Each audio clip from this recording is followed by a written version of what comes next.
Hi, and welcome everybody to Please, Please, Please Philadelphia, here hosted by the Center for Art in Wood. My name is Nava Milliken, and I'm the Artistic Director for the Center. And here with me hosting this discussion today is Katie Sorensen, the Center's Senior Manager of Partnerships and Engagement.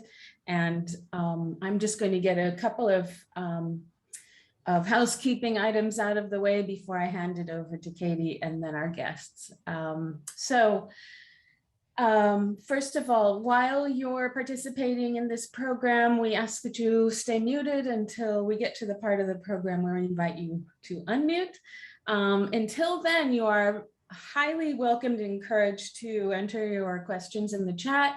And then when we get to the Q&A, we will do our best to make sure that our guests have a chance to respond to your question. I would also like to turn your attention to the live transcription function, which helps with the hearing impaired.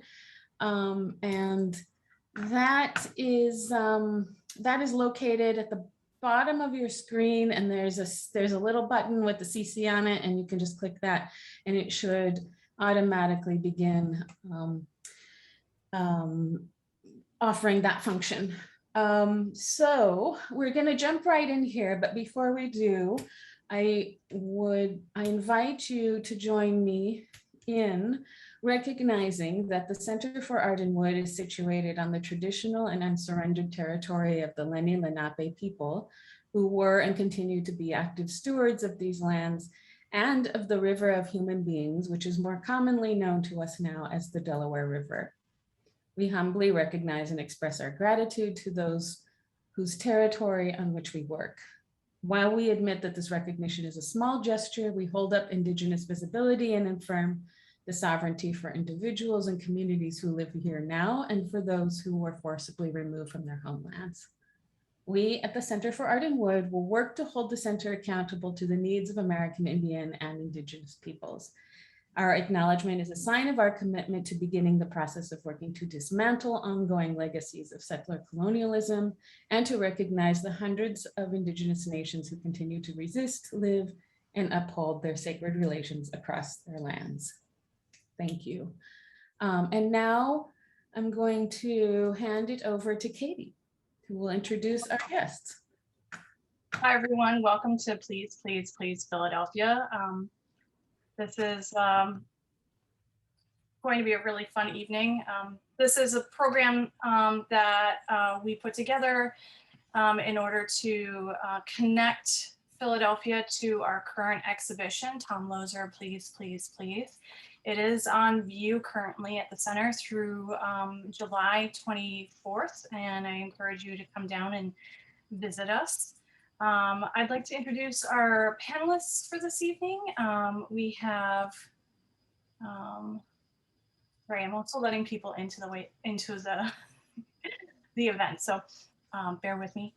I'd like to introduce John Lutz, who is a woodworker, furniture designer, manager, educator, and also a board member of the Center for Art in Wood. His work is influenced by the relationship between the craftsperson and the material through the process of producing a final product.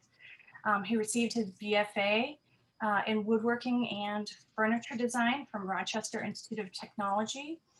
And he worked for over 18 years at Thomas Moser Cabinet Makers in Maine. And since 2008, John has been general manager of George Nakashima Woodworkers and continues to create his own works while focusing on the process of making traditional forms. So John, thank you for joining us this evening. I'm excited to hear what you're going to share with us.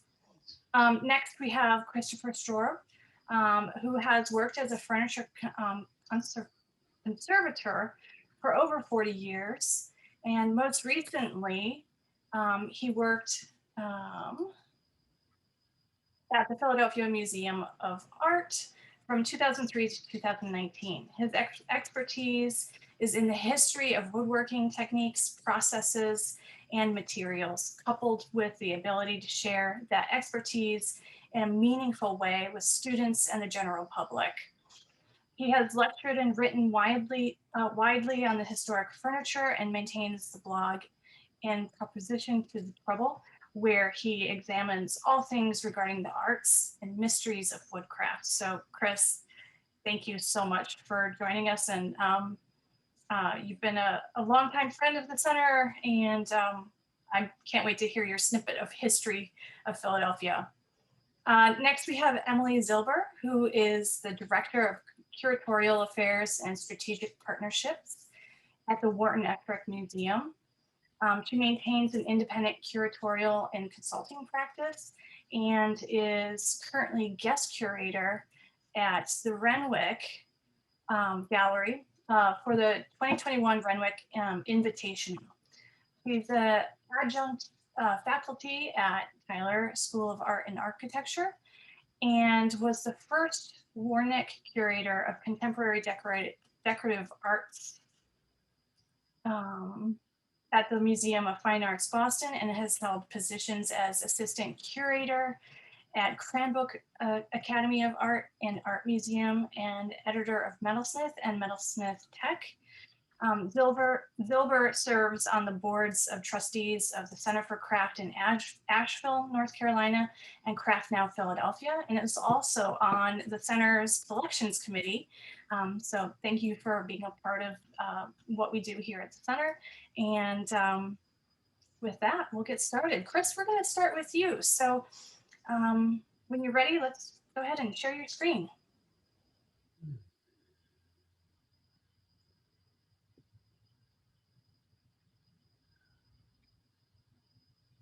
There we are.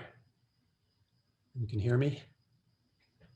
I want to say a few things first. That the craft world today tends to celebrate the individual over the community, but in earlier periods, especially prior to the Industrial Revolution, craft was by necessity a community enterprise. This is particularly true at the time of the founding of Philadelphia, when William Penn and the European immigrants came to Pennsylvania. I'm going to be naming a number of individuals, mostly men, during this presentation, but let me make it clear that I don't look at the historic work as a product of a single individual romantically working away in their shop, but as a family, indeed a community effort. Seating comes in many forms, besides chair and sofas, of course, and logs could be split. Draw knife legs fit into board holes, and you have a bench that would last and be useful until it rotted away. And there's also a long history of carvers in Philadelphia making wood animals for carousels that I consider seating furniture in the broad sense of that term. But time forbids an investigation of these alternate forms. We all love seating furniture, especially when covered in soft underupholstery and extravagant silk covers. And at times we can't help ourselves to climbing up on a platform in a museum and trying out the inviting seat. They really do seem to be beckoning us to please be seated.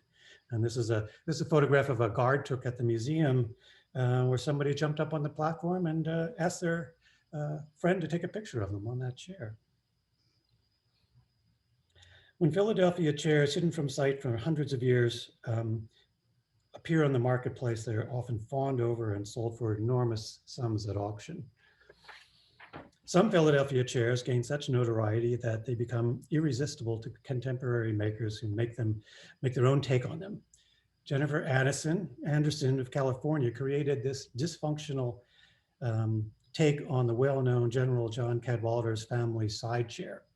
And her chair is dysfunctional, non-functional, but all of the Cadwalader side chairs are now in museum collections, and I actually consider them non-functional today also. Chairs historically have carried a tremendous amount of symbolic power. In this painting by Thomas Hicks, a chair made in Philadelphia more than 100 years prior to the painting, props open an out kitchen door. The painting has been described as representing a romance and nostalgia for the past, but it was common to let single empty chairs represent a lost loved one. Perhaps that is what Hicks is referencing here. Aged mortals might arrive at old age with losses and injuries similar to what has happened to the chair over time. The chair on the left was not made in Philadelphia, but it's the earliest dated chair from the Delaware River Valley. Robert Rea a Scottish immigrant working in Monmouth County, New Jersey, carved his and his wife Janet's initials and the date 1695 on the back panel. The chair on the right is more typical of the framed chairs made in the end of the 17th century and into the 18th century in Philadelphia.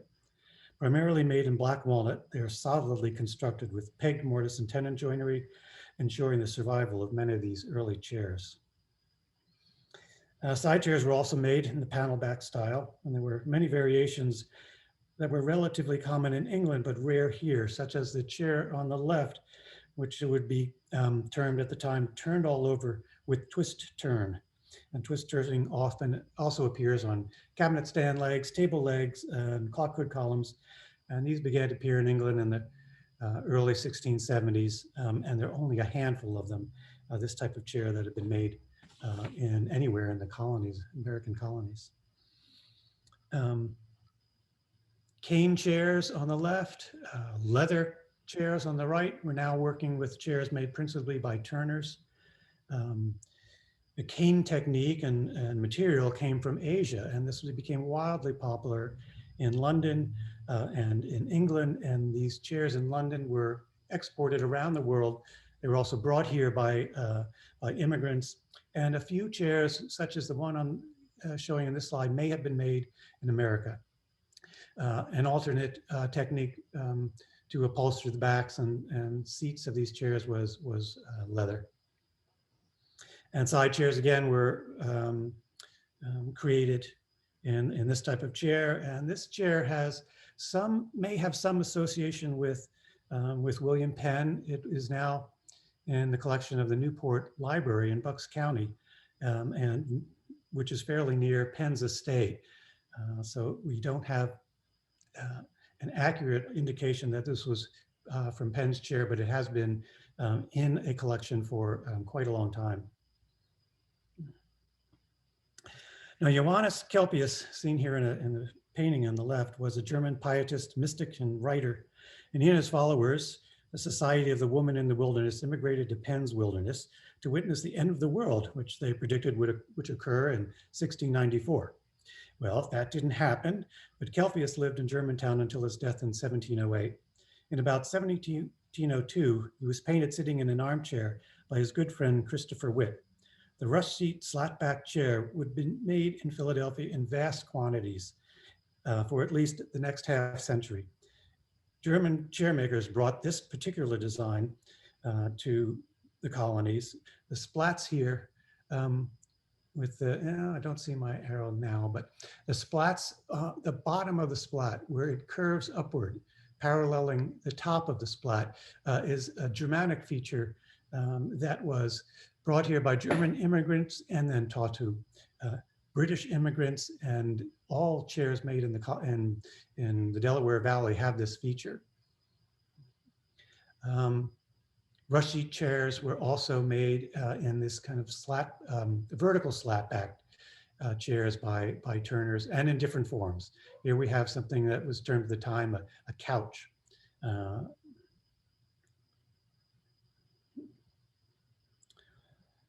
The next two slides are from the cabinet maker John Head's account book. Head, who did not make chairs himself as part of his business, used chairs as part of his barter system, allowing Solomon Cresson, the chair maker, to pay for furniture himself and with other clients to use as barter. Now, Solomon Cresson arrived in Philadelphia in the late 17th century. He has an incredible life story that I can't go into now, but if you look him up, you might be able to find it. And this is his contrary credit side of his account, which began in 1726. And Head is taking in these chairs, so six chairs, and one Alber chair. That's an elbow chair, an armchair. He has one chair and a couch delivered to James Case. And then 3 chairs and 8 chairs. And what's interesting in this is also when Head now sells these on to his clients, he charges the same price that he took them in for. So there's no markup on these chairs, and it allowed him also to sell chairs with all the tables that he was making. And this is the debit side, Solomon Cresson, spelled Creeson, but here Head is writing in his dialect. And Cresson is receiving a chest of drawers delivered to his house, and a desk delivered to his house, and also a clock case delivered to his son, and also a clockmaker.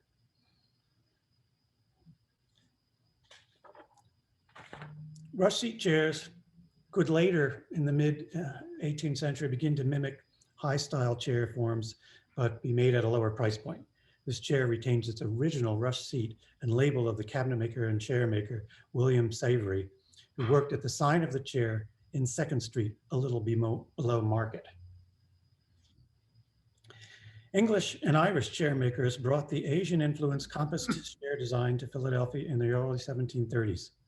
A wide variety of choices from plain to very elegant were made here. Philadelphia was the first British colony to begin production of Windsor chairs. They were first seen in the gardens of Windsor Castle in England, and in Philadelphia, chair makers combined aspects of the turned rush seat chairs and high-style trapezoidal seat chairs.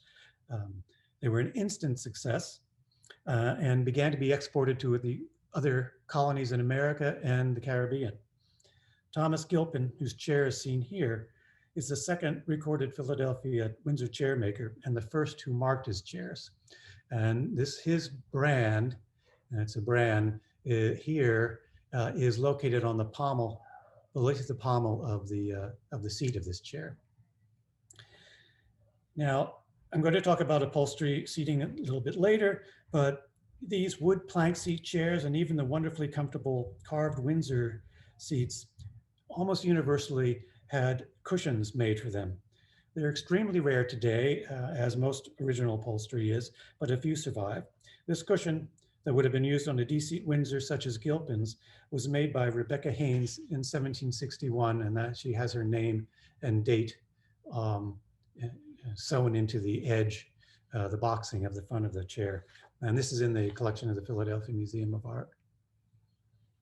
And high chair Windsors are just wonderfully imaginative creations. The upper section had to be scaled down from a full-size chair, while the lower section had to be scaled up. And for anyone who makes chairs, an exercise of creating a high chair in the style of your chairs would be a very interesting thing to try to do. Now, mid-18th century trapezoidal seat chairs, commonly called Chippendale chairs, are one of Philadelphia's great claims to fame. Only in Philadelphia and Boston did chair makers and carvers take up the challenge of crafting chairs based on plates in Thomas Chippendale's Director. And here we have the plate 12 of the Director, and the chair on the left was made in Philadelphia in the 1760s, and it closely copies the chair on the left of the plate.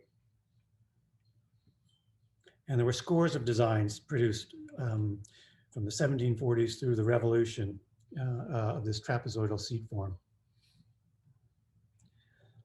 Upholstery again. Now, upholstered chairs such as these easy chairs and sofas were a great part of the work of Philadelphia chair makers, where a major part of the work was concealed from view. And this is an example which retains its original under upholstery on the back and arms, and on the right it's pictured in its minimally intrusive silk covers. And this is the chair that was sat on in the earlier picture I showed you. Easy chairs were also utilized as close stools or potty chairs, and this chair retains all of its original under upholstery and would have had a loose cover that hung below the seat covering the pot and would be easily removed and washed. So fashions changed over time and chair designs followed the styles of the day. One of the worst fates a chair maker or any cabinet maker might have would be the sudden overnight style change. And you might be able to find clients who continue to order old school and old styles, but you might be faced with a reworking of all your shop practices and patterns, and it could be devastating. That's why many people went out of business at the time of a new style changes, especially if they had been in business for a long time. The number of chair makers and woodworkers of all kinds increased throughout the 19th century. Some businesses embraced steam power and warehouses were now more common.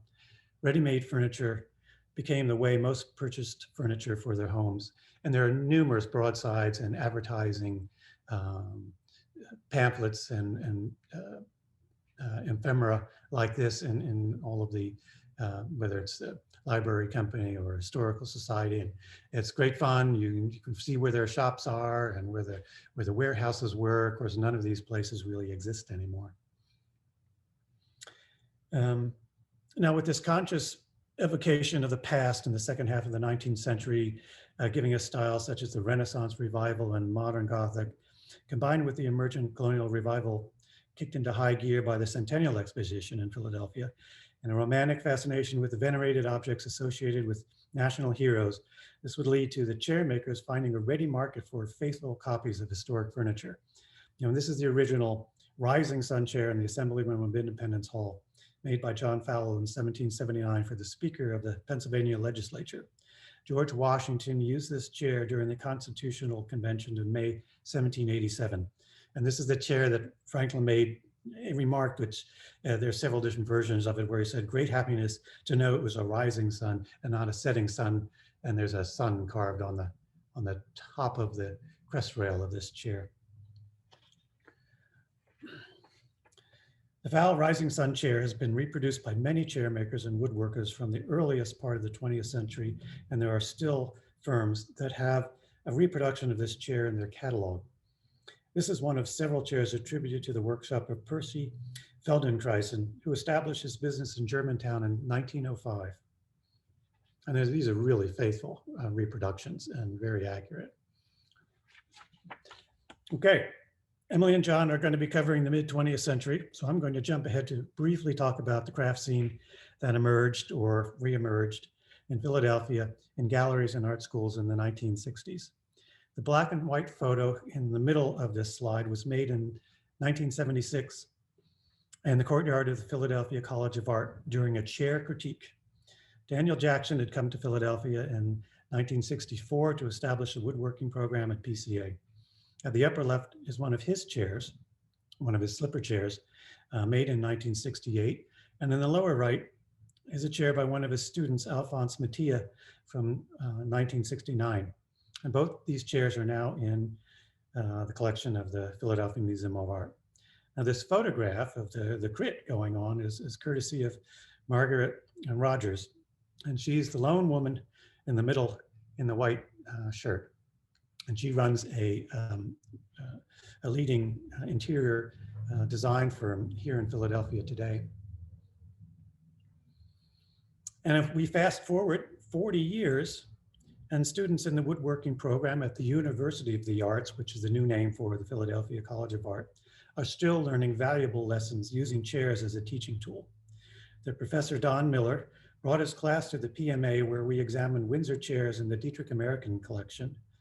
They went back to their shop and crafted chairs, requiring skills such as riving green wood, steam bending, turning, carving, and the ability to design an imaginative functional object that could comfortably seat an adult. Success, and this is the chair maker Rebecca sitting in her chair, and I think you all might recognize the person on the right. And I think it was all a great success. And I think I will end there. Thank you, Chris. We're going to move next to Emily. Okay, thank you so much for having me here to take you in a slightly different direction from Chris, but I think you'll see lots of resonances throughout. I'm going to give you a quick introduction to Wharton Esherick and the Wharton Esherick Museum site, which is now open again for tours after a long COVID closure. I hope we can see some of you out there.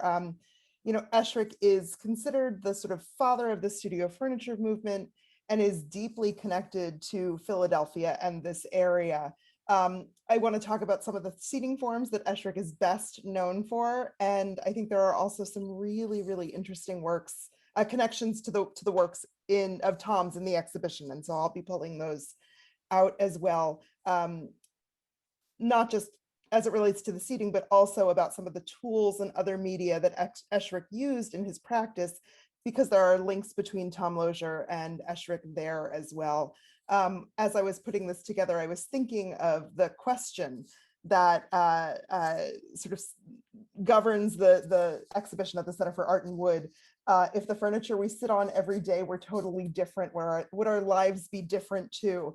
And I think Esherick's response to that would be a resounding yes. And I think you get that through your experience of the site. So I hope you'll all come and maybe be convinced by this presentation if you haven't been out before to spend some time with us. So I'm going to start with a brief biography here of Wharton Esherick. I'm showing him here at two moments in his life. On the left at about 20 in 1906, and then again towards the end of his life at his studio on Valley Forge Mountain in Paoli, Pennsylvania, just a quick 40-minute drive from Philadelphia.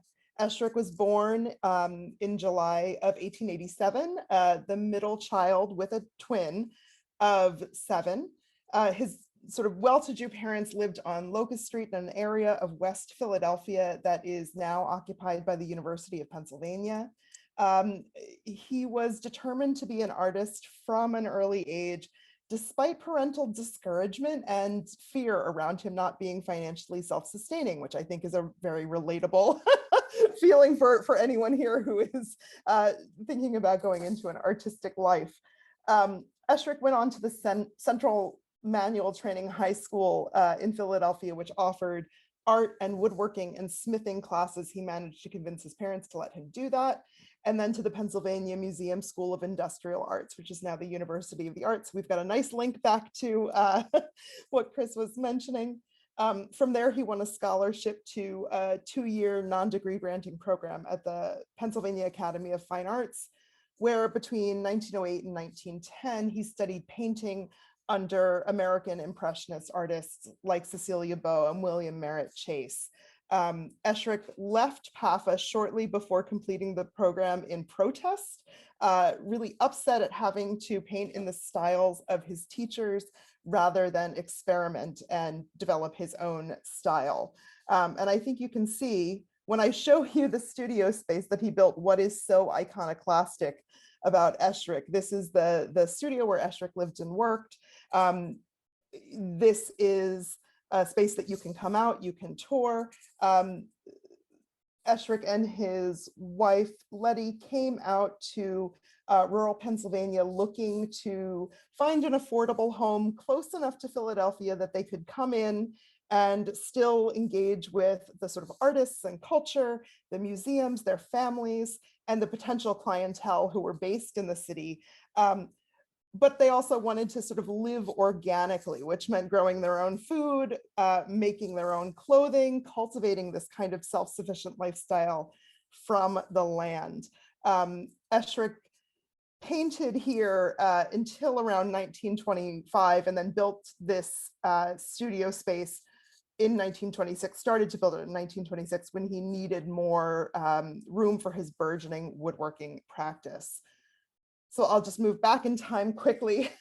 In 1919, Esherick and his wife Letty were on a trip to Fairhope, Alabama, which is a single-tax artist community where Letty was hoping to study organic education, which is kind of comparable to what we think of when we think of Waldorf or Montessori education. While there, Esherick was painting. He wanted to show those paintings, couldn't find frames that he liked, and began to carve his own with a set of tools. And so the image, Mary, on the left, 1922, is a portrait of his daughter. And of course, Esherick has made the frame there very different from sort of gilded frames, ornate gilded frames of the period. I'm showing 2 other early examples of Esherick's work in wood. The Race in 1920. This is a carved sort of game that Esherick first made for his children. And then on the right, we've got an amazing print. He started doing woodblock printmaking from illustrations for the Centaur Press and Avant-Garde Press in Philadelphia. So this is particularly an illustration for Whitman's Song of the Broad Axe. And I'll take us back to the site here. Esherick was influenced by a whole host of different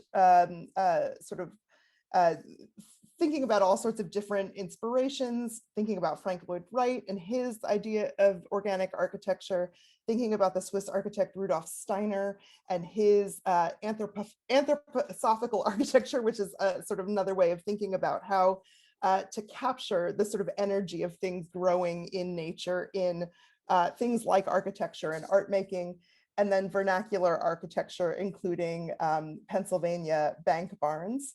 Esherick was not a trained architect, was not a trained chair maker, but was really an autodidact who was very good at finding the right people to teach him things.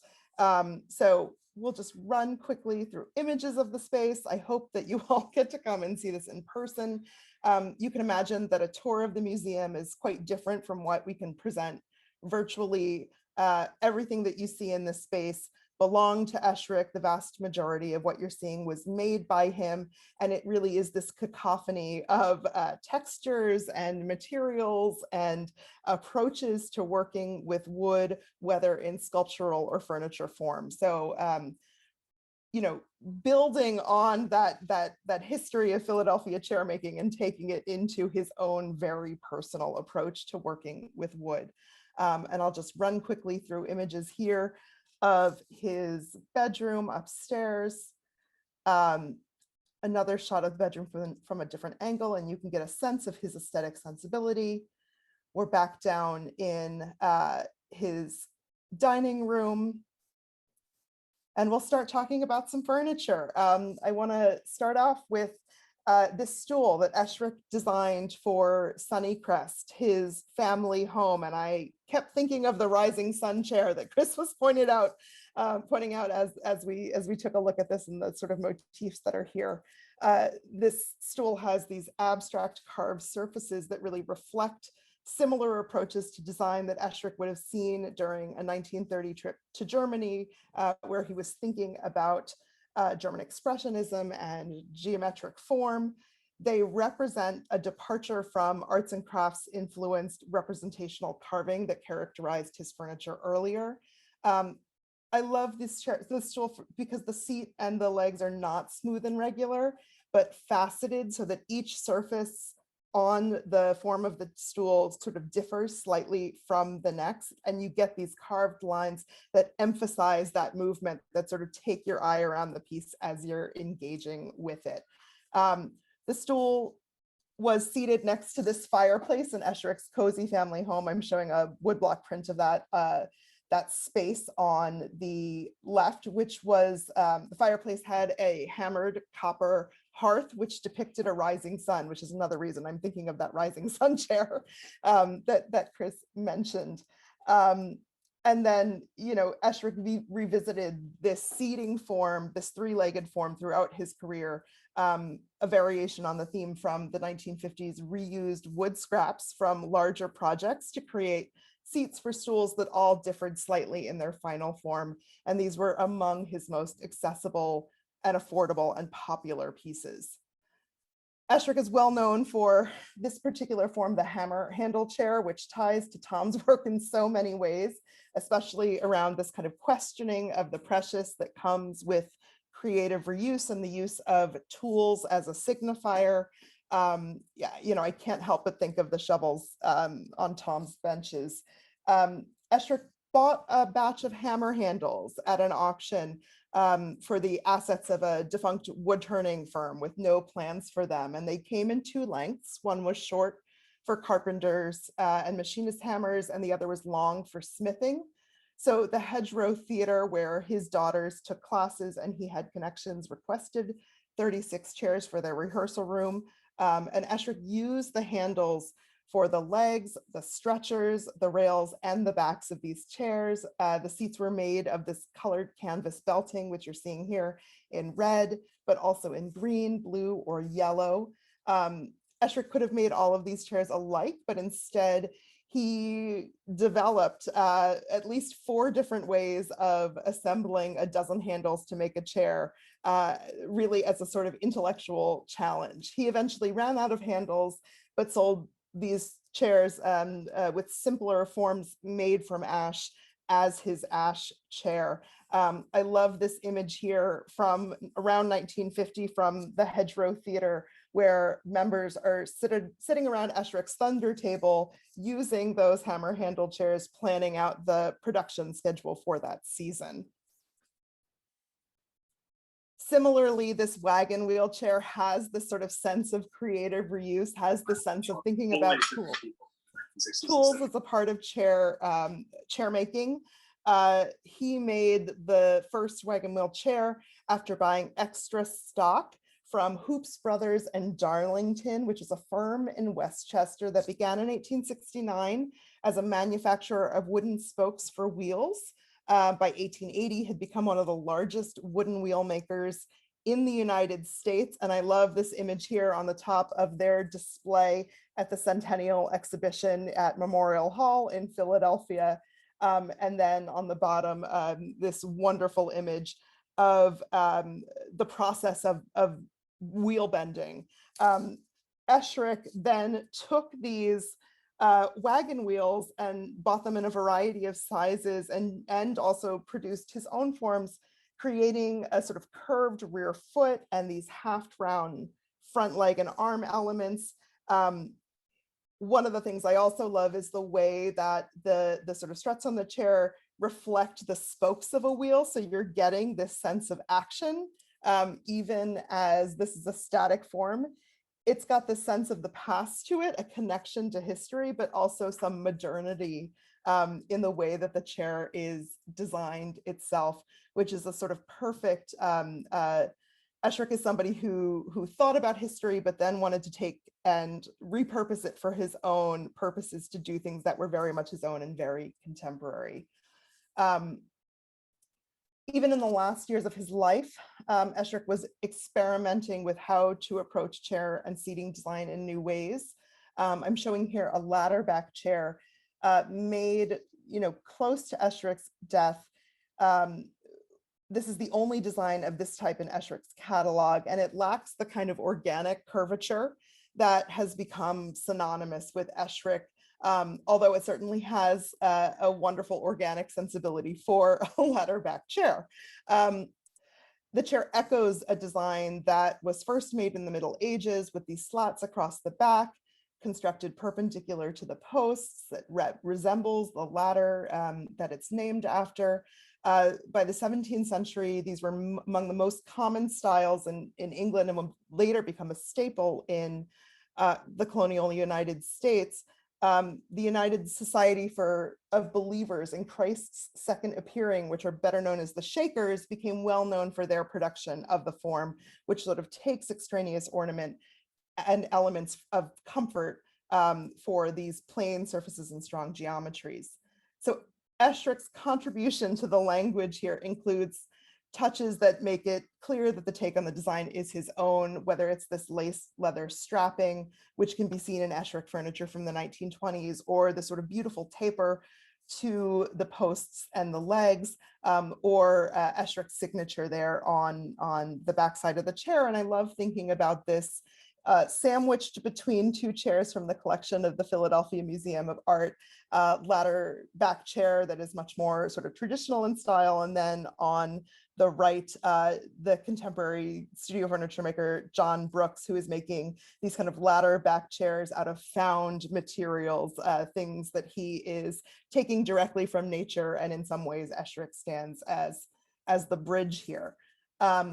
This chair would have been made in Esherick's workshop, built in 1956, sort of finding that he needed additional space in order to keep up with the demand for his furniture.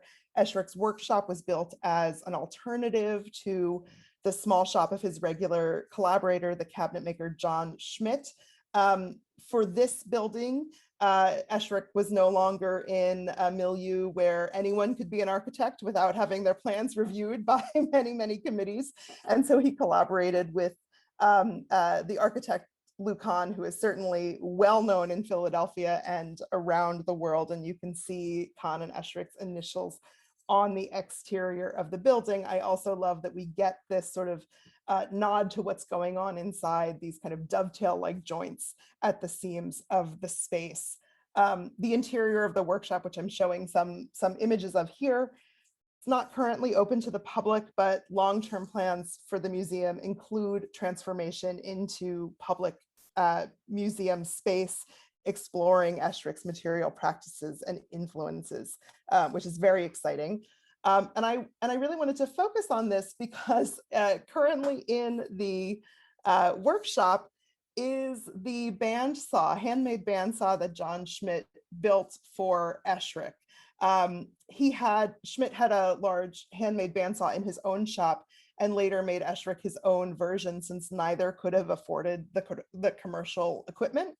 The parts were scavenged from dumps and junkyards and auctions, and you can see this kind of wonderful sort of DIY sensibility here.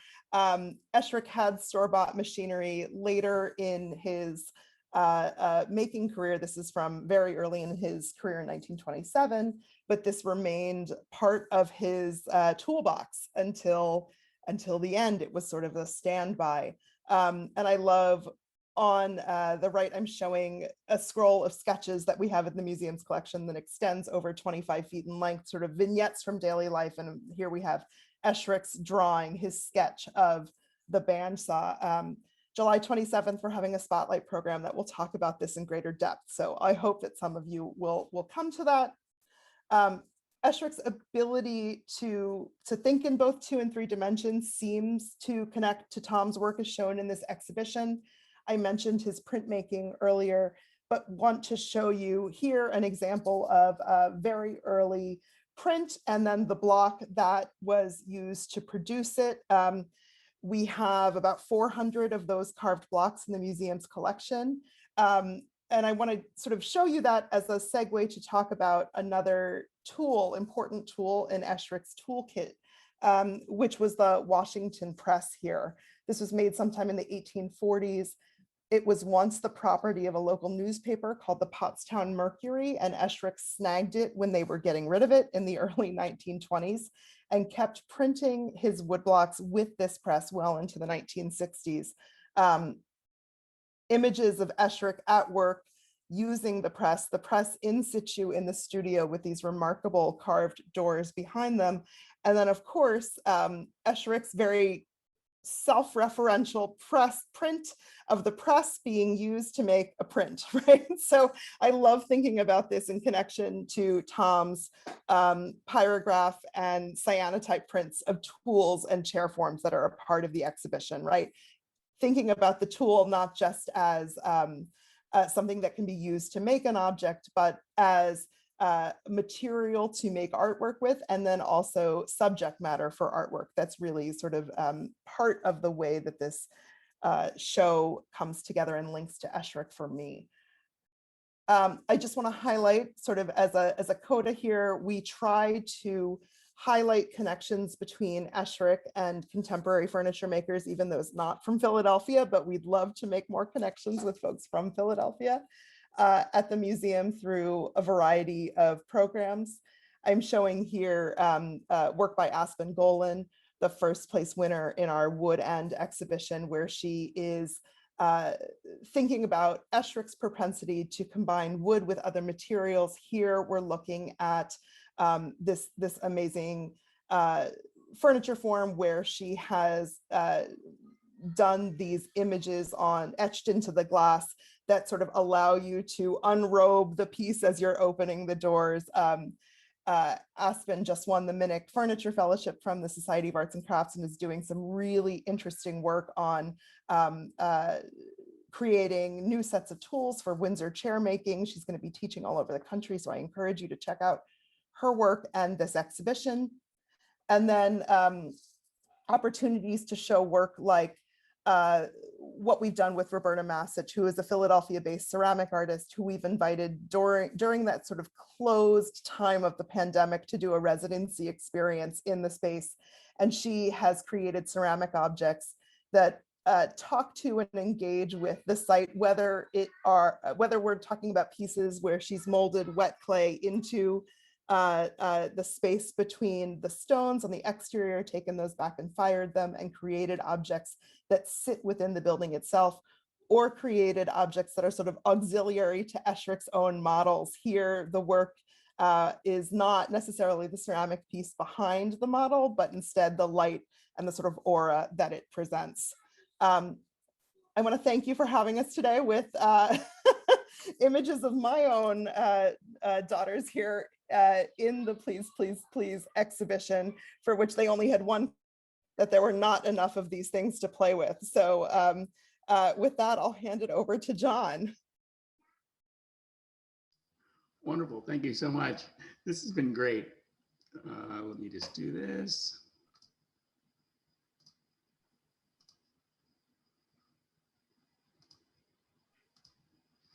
Okay, and just as Emily said, she was in a little bit of a different angle. I'm going to take you at another different angle on my part of it. But it's really fun hearing everybody because it's definitely connecting. When I was first trying to figure out how to make this connection of the exhibit and with Philadelphia, I just thought I'd talk to Tom about his process and what he was thinking. And that kind of really set me off on my journey, if you will, on how I could connect it to Philadelphia.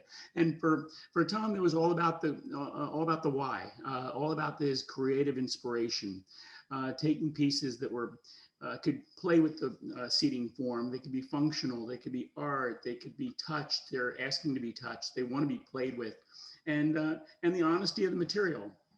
So I took this kind of his approach, said, okay, I wonder what other Philadelphia woodworkers might have, because everybody has these inspirations.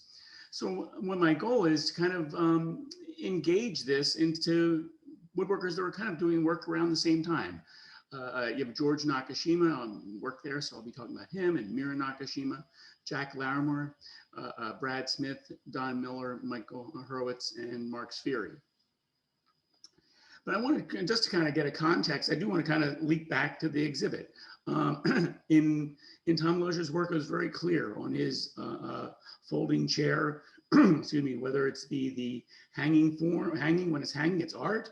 It engages the user, bringing it down and setting it up. It's functional, and yet it's still being honest to the material, being able to be made and machined out of one piece of plywood.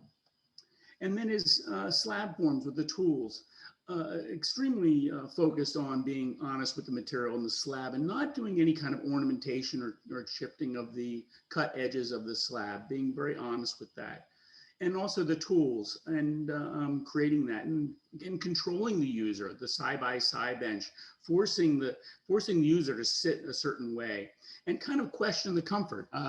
These forms are comfortable at some point, but when you're first looking at it, you're thinking, wait a minute, a bunch of tools, but also to see the history of these pieces and history of the handles.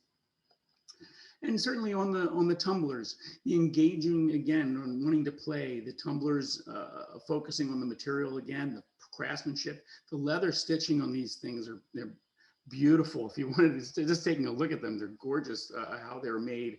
And the use of the felt and being very honest to all these materials and forms. And then the plywood tumbler, again, being very honest with the material, almost the Baltic birch with a Scandinavian type of round over. And then requesting Emily's children who are actually playing with these items. So so taking this to the next level with George Nakashima and kind of really getting to know George. I'm not going to go the whole story, but many of you may know he's Japanese American. He was interned in Idaho with thousands of Japanese Americans. And excuse me, and he had the fortunate opportunity to be sponsored to get out of the camps by his former boss, Antonian Raymond, who happened to have his home in New Hope. And George ended up in New Hope. And at this time, George was very much, he was an architect in training. And the thought of, when he first came to the States, he realized that he couldn't manage the whole process of the architectural form from beginning to end. So he thought furniture would be the natural process where he could be engaged in not only the designing, but the making. And in addition, George was focused on creating an environment, his family living in New Hope, and engaging pieces that were kind of his international style training, and being very truthful to the area and truthful to his work. But most importantly for George, it was finding his the karma yoga of his kind of spiritual growth in the work. This is a 1945 image drawing of his catalog of very early forms. And you can see these forms were very much kind of a Bucks County styling. They were natural in their environment in the making where he was located. And this is the Mira chair and the grass-seated chair. Mira chair was designed, there's a couple of variations of it, but maybe 1950 to 52, and the grass-seated chair around that same time. But again, being very honest to the materials, American black walnut right there in the area, American black cherry being in the environment. That's right there, right down the road probably. And then using different materials, in this case, seagrass for the grass-seated chair. Long chair, 1947. And this is kind of how it looked in the environment. This is the showroom, 1954. And you could see George was, although focused of his, you could see the styling a little bit of the Japanese training, but it's very much focusing on that international style architecture and how pieces were sitting within that place, but yet they look kind of in the area of Bucks County. In 1960, George created the Conoid Studio, and this was a shift for George. And I, having worked there, I kind of see, you kind of almost get a feeling for how he grew as a woodworker from the very beginning to his passing. And in the Conoid Studio, highly engineered, very contemporary, yet still the nod to Bucks County, with the north side being Bucks County Fieldstone, but very powerful in its engineering feat. And with that, the pieces that he was doing were also reflective of that. The Conoid chair, amazing joint and how engineered it is for the perfect angles, yet to meet be very comfortable, yet sustain years of use.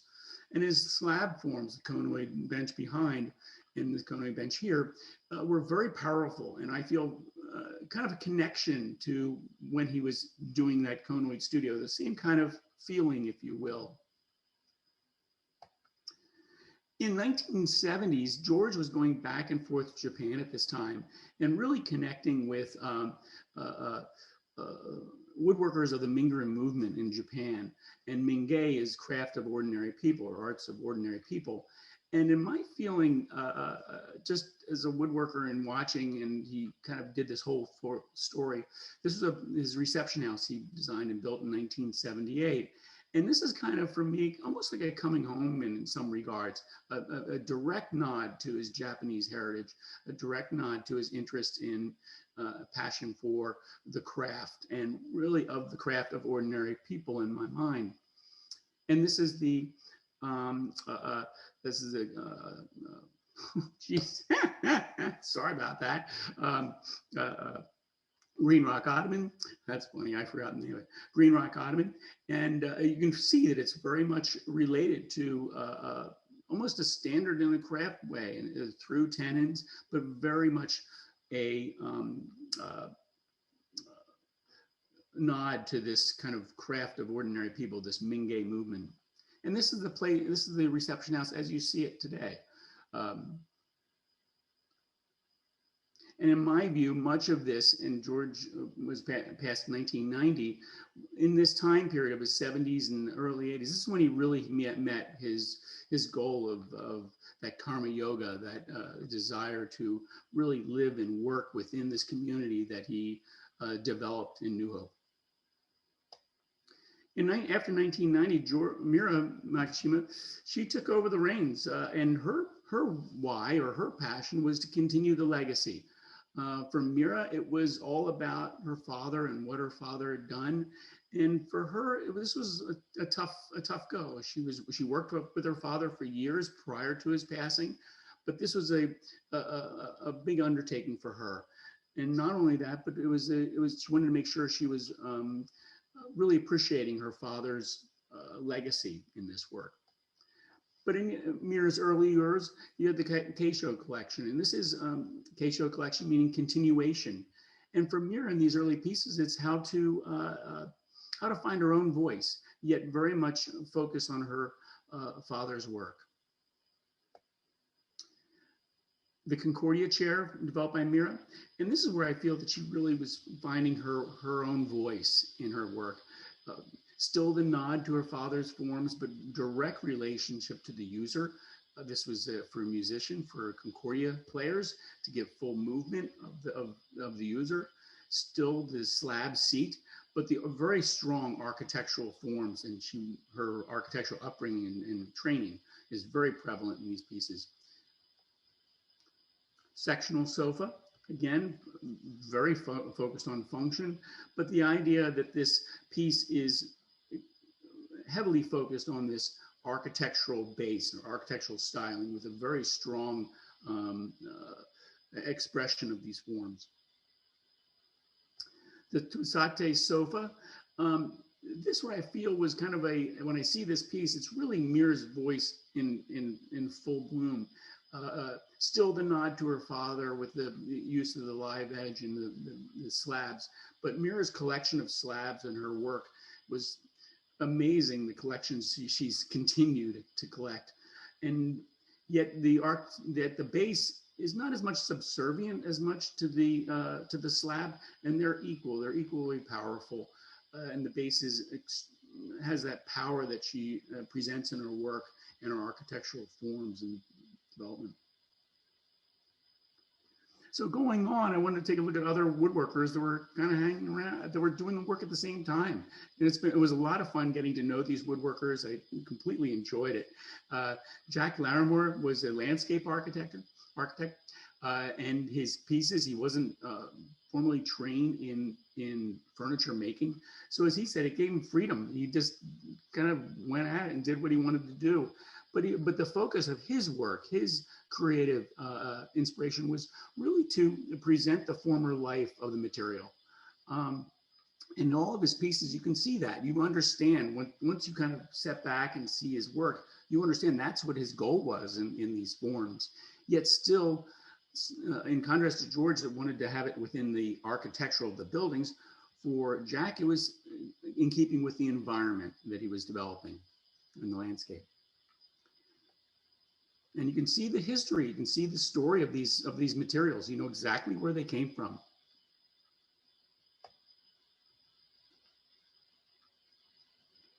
And one of the things I loved when I talked to Jack was he's now he used to work in the 70s and 80s in Philadelphia. He's now living in South Jersey, and his whole process, he says, is my whole goal is grow with the making, through the making. And I thought that was a beautiful thing to say. And as I said, well, what are you doing now? He's living life 4 miles an hour. He said, it's a wonderful progression. But you can see these pieces is the freedom that he was expressed in his work. Brad Smith graduated RIT in 1979, and Brad Smith's shop is in the Lansdale area. And just to give you an understanding of Brad, his upbringing was a farmer's son. After RIT, he went back to starting his shop in his father's barn, and it made all the sense in the world to him. Of course, I would make pieces that would reflect the barn, and it was a fun connection with the exhibit, because it's this reuse, if you will, of all these materials and specifically the tools all around his barn. Axe handles, pitchforks. And you could understand when visiting his shop today, you knew it was just right across the woods, through the woods from his father's barn. That's where he's building his pieces. And just like in his farmer's spirit, if you will, it's all about the process. It's all about from the beginning to end. Whether it's welding the bolts on the pitchforks, or whether it's machining the handles, or whether it's the putting it all together. It's that whole mentality of the process and building on the farm. Don Miller. Don Miller graduated University of Wisconsin-Madison in 2008, but he had a really interesting background. His background is musical instrument making and a little bit of pre-med. And it was fun getting to understand his forms. In talking to Don, it was, his whole goal was to reflect space, body, and the user. And when I saw his pieces, I understood these. And this is the hammock lounge. And when you connected it to his teachings at University Arts, it was fun to kind of get this connection. And the other point that he expressed was a lot of his work is based on Mother Ann Lee's, founder of the Shaker movement. Every force evolves a form, and that you could understand where he was taking his approach to his pieces. And the other thing I love what he said is his goal is to work on the edge of vision and understanding. And I thought that was all this was all to understand each of these woodworkers' inspiration and spirit. And when I see his pieces, it's a natural progression that these would be Shaker forms, these would be Windsor forms, because they meet that requirement that Don focuses on. Michael Hurwitz. Michael Hurwitz went to Boston University, graduated in 1979. He also taught at University Arts, but during his study with Jerry Osgood at Boston University, one class taught him, or not taught him, but one class set his tone. And it was fun to be able to understand that, because I would never understand that just seeing his pieces. And the class it's called the 7% chair that Jerry Osgood would teach. And I think Tay Frid probably taught the same class, which was make a chair as light as possible. And this really set the tone for Michael Hurwitz's work throughout the whole life, is structure, as he described it, structure defining by the form and driven by material. And that was his creative inspiration. And it was wonderful to see. And we talked about the bendings, and that was initially inspired by, he was doing an artist in residency in the Dominican Republic, and they were bending saplings and of their homes, and very, very lightweight. And that was a natural connection with him and his inspiration that he was going with at that time to create these forms. And in his seating forms, it's all very lightweight, and you could understand the structure defining the form and driven by the material. Ringy, milk paint, stretch leather, and very light structure, focusing on the joinery. Babinga, same structure. I love this image because you could really, as a woodworker, when you understand that was his inspiration and that was his direction, and you see this detail, you can kind of put it all together that this is the foundation of his work. Mark Svery. Mark Svery worked with Tay Frid at Rhode Island School of Design in the 70s, and went in studying under Tay Frid. One demonstration that Tay Frid gave to Mark, which is the multi-axis turning, set Mark on a path. And he put it away for a little while, but when he started teaching at Bucks County Community College, this really set his tone. The idea that using the lathe to create a component part, to give him Mark loves, his passion is carving, his passion is humor, and his passion is mathematics. And it's interesting because that, as he described, that kind of connected all those parts for Mark. And when you see his pieces, you understand that his expression, or his creative inspiration, is all of those elements, and happening to use the lathe to create as a tool to make those items. And you can see his pieces; they're very reflective of his carving, of his humor, and understanding that these forms are mathematically driven to be able to create them through a multi-axis. And just kind of leap back to Esherick. Mark was a big fan with Esherick, and one of the things he found in Esherick's collection was a little toy that he saw in a photograph of his grandson, Esherick's grandson. And that kind of set Mark on a different path of creating these seating forms using just one component and found material. It's a single axis turning, but it's as opposed to being a component, it's actually one form.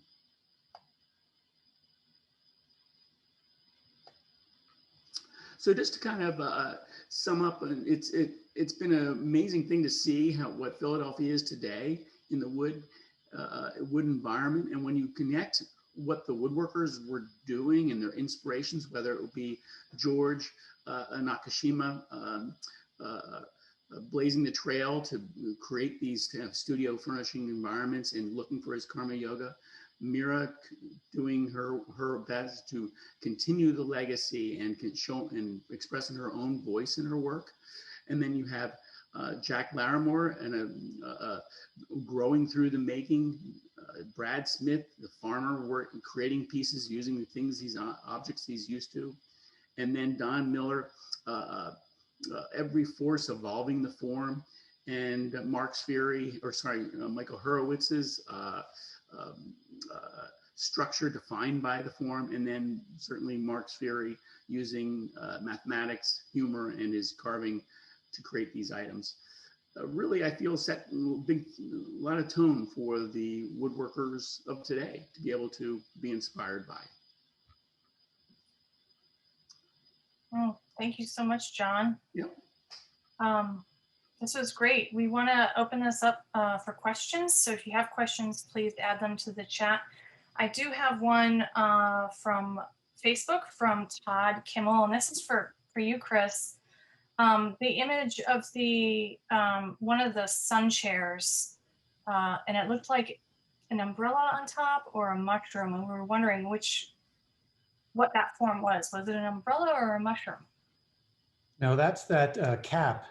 Yes. That you see in revolutionary flags and depictions. Often it's on the top of a stick. There is a name for it, which I don't know, but it's a cap. It's a hat. Okay. Oh. Well, thank you. We were curious about that. Now there are a lot of images on that chair. If you look at it, see a close-up image of it or see it in person, there are wheat sheaths carved on it, all kind of symbolic carvings that are not typical for non-institutional type furniture. Mm-hmm. Phrygian cap, there we go. Thank you, Jen Zwilling. I'm gonna just throw in Heather Mukdere has volunteered a really nice observation and question. She notes that a major theme running through these talks is the way that seating design influences the way we live our lives. And that's certainly a very strong theme in Tom's exhibition. And he actually invites you. It's not even an oblique theme. It is an outright request of his encoded in the title, please, please, please, which is, blatant invitation from him to think about this very thing about seating and the behaviors that it inspires in us or commands from us. Heather would like to know, particularly from Chris, your thoughts on earlier examples of seating that caused the sitter to sit or interact in any certain ways. And she mentioned the image of Johannes Kelpius, who was sitting up in that ladder back chair, like his posture is really dictated by that, the rigidity of that chair. That's true. And those chairs are not comfortable. And those backs are straight. There's no tilt. There's very little curve in the slats, although there is some, which helps. But it does put you into an upright posture. And when I started moving into learning more about the culture of the people who were here, living here, it was strange. It wasn't something that I identified with. I mean, Kelpius is a pietist. He lived in a cave. These were very strict orders. The Quakers were dominating the scene. They had no music. They were against theater, music, as were the pietists, although they did do singing, unaccompanied singing. But I thought, this is a really tough atmosphere to live in, and something very different from our lives today, or most of our lives today. And so you study it, but you have this disconnect too with how they thought and how they lived their lives. Thank you. And I wonder, Emily, if you could follow up with any insights into Wharton Esherick's thoughts on behaviors and seating behaviors and the experience of the sitter while sitting, and also John, with your look into more contemporary makers and their thoughts as well. I'll chime in because I mentioned to Heather the first thing that came to mind, and I'm actually realizing I did show an image because it's in Esherick's bedroom. So hopefully we can maybe even link to an image there of a seating form that's in the bedroom now, because it was returned from the set that was made for Curtis Bach for the Bach House in Gulf Mills, Pennsylvania. Curtis Bach, a Pennsylvania Supreme Court justice, would entertain at his home, and the sofa that was created had a seat that was too deep, and so it was rejected because it was virtually impossible to sit on it without relaxing, without lounging, and certainly that wasn't propriety levels for parties of a Pennsylvania Supreme Court judge were not conducive to sitting in that sofa. But if you come to Esherick's studio and you spend time up in the bedroom, it really does look like a great place to take a nap. So,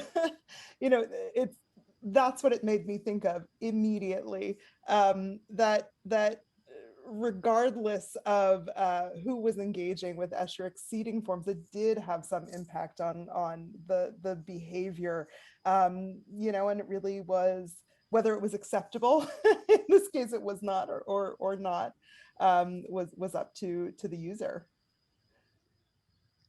And I'll just chime in on, and working within at the shop at Nakashima's, and just seeing people engage, as well as us that work there, engage with the chairs that George developed. It's much more of a approach of is Japanese aesthetic of almost an intimacy with the furniture. It's definitely a part of your body, but it's also quiet. It's not only the space, because these pieces go into many other spaces, but when they go into these other spaces and you sit in them, you're a little bit lower, you're further down, and you definitely have a different type of engagement with the pieces. I would say that the only pieces that might not do that might be the Concordia, the Connoisseur chair, but other pieces, whether it be the grass-seated chair, the straight back chair, his early forms, and even the Green Rock Ottoman, it's definitely a quietness that creates these pieces. And I've worked with other companies, and this is, it definitely changes your body, it changes your environment, and changes how people interact within that space.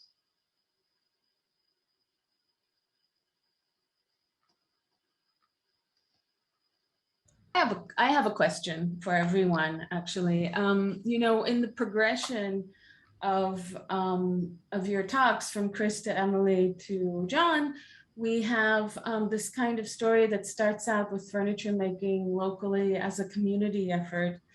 And Chris, you discussed that, but then we start to see makers signing their works or embroidering their names into the actual work and claiming authorship or ownership of the design, or the sort of conceptual value of the object. And then we come down through Esherick, who was not shy at all about attaching his name and branding his work with his name, including his built structures. And then, of course, contemporary makers, we see even further individualization and the assertion of individual voice in works made for seating. Is there any Like, how did we get from community to this kind of very 20th century idea of design as being about these lionized individuals? And of course, Raymond Loewy is, and Charles Eames and Frank Gehry, and, obviously a very, it would be amiss for me not to mention that this is a very, very male-driven world throughout the 20th century. So how do we get to now, and how do we define that trajectory? Well, one of the things that happened with the Industrial Revolution as it moved through the 19th century and into the 20th century, we were able to process wood in a much different way. I mean, you can't make the furniture of the thousands of years before 1900 without multiple people literally working in a shop. We don't have their names. The children would be in the shop. Apprentices, that's why you needed to have apprentices. You needed somebody on the other side of a saw to resaw a board. Now we don't need to do that. We can go into a shop and buy machinery, and we can process the wood in a way that is labor saving, that was not possible before. You just needed people around to do that. And we have in the barter system, you were dealing with people throughout the city in a way that they helped you and you needed to help them. And now we don't need that as much anymore. We make something and we can put a price on it, and that's the transaction. And we learn how to price objects and how to make them efficiently so that we can sell them. I mean, this is the most difficult thing for contemporary makers working in a kind of a studio furniture style way. I mean, I don't know how they do it. It's interesting when we have that question, because in working in Nakashima's, George kind of almost connected both of those elements. In the early years, George never signed his pieces because the group of woodworkers that were building, it was definitely focused on the community. No way could he produce as many pieces, even though his name might have been the selling on it or the drawing. But in his early work, it was the community that was making it. We had the chair makers, we had the woodworkers, we had the finishers, we had the guys that's taking care of the property. But even in the early years of the shop, it was, and George wanted to create this kind of Taliesin environment of woodworkers, all working towards their understanding and get their own karma yoga. But it was only until customers in the 80s started really demanding him to sign. In the early years, he just wrote the name of the customer on it. So it was almost like he had to transition through a community-based kind of what Chris is talking about to a individual base, because people were requiring it to make sure that he signed his pieces. And I don't think it shifted the spirit of the environment any, but it certainly, I know in the early years, I talked to many customers and they say, well, boy, he certainly didn't want to sign it, but I asked him. And I think that was difficult for him to cross that barrier of not community and, oh, I'm signing it now. Where before that, just the woodworker wrote the name of the customer on it. It's a slightly different situation with Esherick, right, who really thought of himself as an artist, didn't have sort of formal furniture making training, didn't come through that system, was educated in art schools for the formal art education that he had, and also was not exclusively working in furniture. He was also making sculpture. He was also painting. He was also doing theater set design and working in metal and sort of, so I see a distinction there, but then I'm reminded of Esherick's longtime collaboration with the cabinet maker John Schmidt, who really taught Esherick much of what he knows, what he knew about furniture making. And there are very few extant pieces that have John Schmidt's initials on them as well as Wharton Esherick's, right? So Schmidt is somebody who came through that kind of more traditional training, and sort of seems to have taken a supporting role, right, to the figure of the artist. I'd encourage folks, there's the Victrola cabinet that was made for Helene Fischer, which I believe will be in the exhibition that Mark Svery is curating at the Michener this September on Esherick and three sort of major female patrons in his life, does have John Schmidt's initials carved into it. But again, we know of sort of far more works that Schmidt was probably supportive of in some way that don't have that notion of authorship attached to them. Thank you. Go ahead. I have a question from Nicole Yankovic. And this question is for you, John. How specifically did Nakashima's work change with his study of karma yoga in terms of design and materiality? I think from a standpoint of the forms became material, from a standpoint of material, the material was still the same, but I think the forms became quieter, if you will, became simpler in the forms. We have in his work, it's the Mingren kind of Mingren coffee table, Mingren dining tables, and they're simple forms in a sense of being in contrast to that, the trestle table, which is a more complex nod to early American forms. His Mingren style is definitely a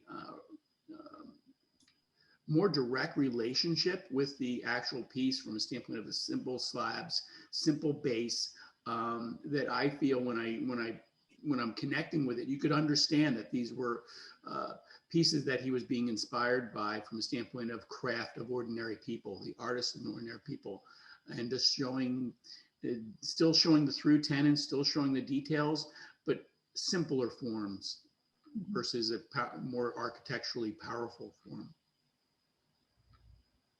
Thank you, John. Do we have any final questions from anyone? No. Well, I'd like to thank our panelists, Emily, Chris, and John, so very much for sharing so much information with us in a very short period of time, you know, really pulling together Philadelphia to please, please, please. You can visit the Center for Art and Wood Wednesday through Sunday, noon to 5. Again, please, please, please will be up through July 24th. So please come see it. If you are unable to get to the Center for Art and Wood, you can always visit us online, and you can tour the exhibition on our website. I also want to mention that if you've missed any of our past events, you can always catch up in the Woodshed and see that event, as well as on our Facebook page. If you've missed any of tonight's talk, you can automatically go to the Facebook page and watch it from the very start. Thank you so much, everyone, for joining us. We look forward to you joining us at our next event. Next week, we do have Nava will be sharing with us. She curated our brand new exhibition that opened in our collection, Wood and Body, Fragments of Contemporary Jewelry. And that's on view now through November of this year. So please come by and check that out. It's a very important show. It's our very first one in our collection. So check us out. Join us next Thursday at 6:30 to hear Nava's perspective of why she chose the particular pieces in this exhibition. And yeah, stay connected with us. Check us out on social media, on Instagram, Facebook, and Twitter. Share your thoughts with us, and we'll see you next time. Thanks, everyone.